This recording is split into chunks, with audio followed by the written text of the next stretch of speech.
বাবুর বয়স 50-এর উপরে। রিতম শুধু তোমার উপরই নির্ভর করে। গরিব ছেলেটির উপর রথিন বাবুর খুব স্নেহ। মৃত্যুর উপর কারো হাত নেই।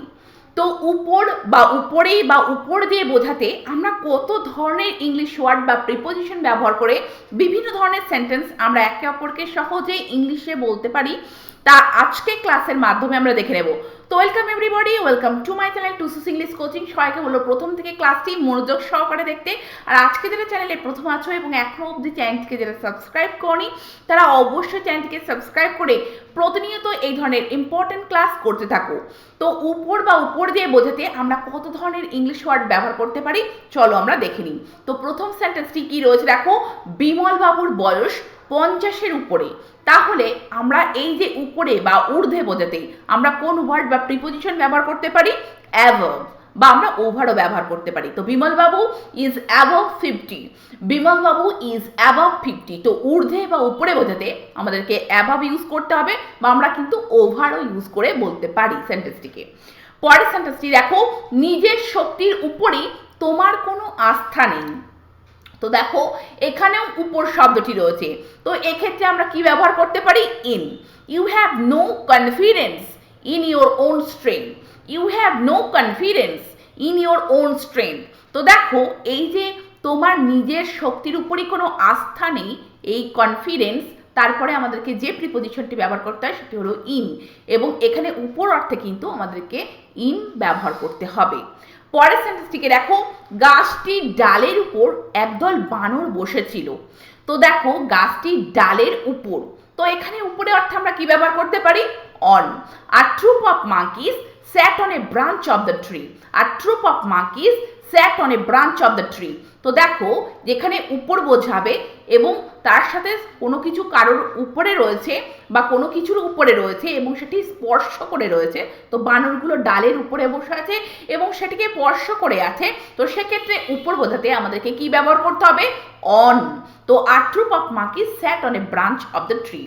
পরের সেন্টেন্সটিকে দেখো, তোমার উপর আমার কোনো ক্ষোভ নেই। তোমার উপর অর্থাৎ তোমার বিরুদ্ধে আমার কিন্তু কোনো ক্ষোভ নেই।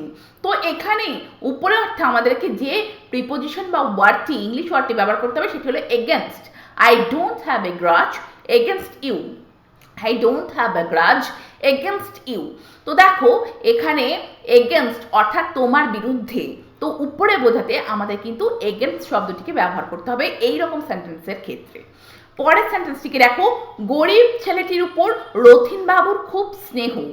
এই যে রথিন বাবুর খুব স্নেহ ছেলেটির উপর বলতে এখানে বোঝানো হচ্ছে যে ছেলেটির প্রতি। তো কিভাবে বলবে? Rathin babu has a great affection for the poor boy. Rathin babu has a great affection for the poor boy. তো দেখো অ্যাফেকশন এই যে স্নেহ, তারপরে যে প্রিপোজিশনটিকে আমাদেরকে ব্যবহার করতে হয় ফর। তো এখানে উপরে অর্থে দেখো আমাদেরকে কিন্তু ফর ব্যবহার করতে হচ্ছে। পরের সেন্টেন্সটিকে দেখো, রিতম শুধু তোমার উপরই নির্ভর করে। তো দেখো এখানে উপর শব্দটি রয়েছে কিন্তু তোমার উপর নির্ভর করে, তো এক্ষেত্রে আমরা কি বলতে পারি? Upon. Ritam depends only upon you. Ritam depends only upon you, অর্থাৎ রিতম নির্ভর করে, ডিপেন্ডস কার উপর নির্ভর করে? শুধু তোমার উপর। তো এই যে উপর অর্থে আমাদের কিন্তু আপন ইউজ করতে হবে। পরের সেন্টেন্সটিকে দেখো, সবার উপরে মানুষ সত্য, মানে সব কিছুর উপরে মানুষ সত্য। তো এক্ষেত্রে আমরা উপরে বোঝাতে কি ব্যবহার করতে পারি? Above. Man is above all. Man is above all. তো উপরতে আমাদেরকে এখানে ব্যবহার করতে হবে অ্যাবভ। পরের সেন্টেন্সটিকে দেখো, মৃত্যুর উপর কারো হাত নেই। মানে কারোর হাত নেই বলতে কি কারোর কোনো কন্ট্রোল নেই। তো সেন্টেন্সটিকে কিভাবে বলবো? Nobody has any control over death.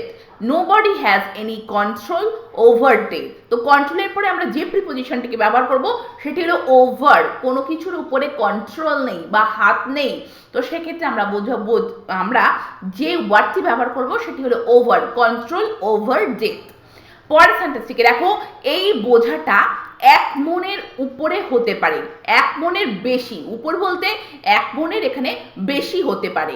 তো সেন্টেন্সটিকে কিভাবে বলবো? The luggage May way above 1 month। The luggage May way above 1 month। তো দেখো এখানে উপর বলতে বা বেশি বলতে আমরা অ্যাবাভ ইউজ করতে পারি। এখানে আমরা ওভারও ইউজ করতে পারি, মানে এক মনের বেশি, তো সেক্ষেত্রে বা এক মনের ঊর্ধ্বে বা উপর সেটা বোঝাতে আমরা কিন্তু অ্যাবাভ বা ওভার ইউজ করে এরকম সেন্টেন্স কিন্তু আমরা বলতে পারি। পরের সেন্টেন্সটিকে দেখো, নেতা হিসেবে আমাদের এলাকার উপর রমেন বাবুর ব্যাপক প্রভাব রয়েছে। তো দেখো আমাদের এলাকার উপরে, তো এখানে আমরা সেন্টেন্সটিকে কিভাবে বলবো? As a leader Ramen babu has a great influence on our area.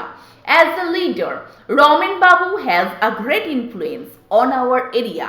তো দেখো ইনফ্লুয়েন্স অর্থাৎ প্রভাব রয়েছে, তারপরে আমাদেরকে যে প্রিপোজিশনটিকে ব্যবহার করতে হবে উপর বোঝাতে বা কোনো প্রভাব বোঝাতে, সেটি হলো on, influence on our area. তো তোমরা দেখলে উপর অর্থে আমরা কিন্তু শুধু অন বা আপন ইউজ করছি না, বিভিন্ন ক্ষেত্রে সেন্টেন্সের মিনিং বুঝে আমরা কিন্তু কোথাও ওভার, কোথাও অ্যাভাব বা এগেনস্ট, আপন বা অন বা ইন ব্যবহার করে বিভিন্ন ধরনের সেন্টেন্স বলছি। তো তোমরা এই ধরনের সেন্টেন্স একে অপরকে বলে প্র্যাকটিস করতে থাকো আর চ্যানেলটিকে সাবস্ক্রাইব রেখে নিয়মিত এই ধরনের ক্লাস করতে থাকো। Thank you very much, thank you for watching this video.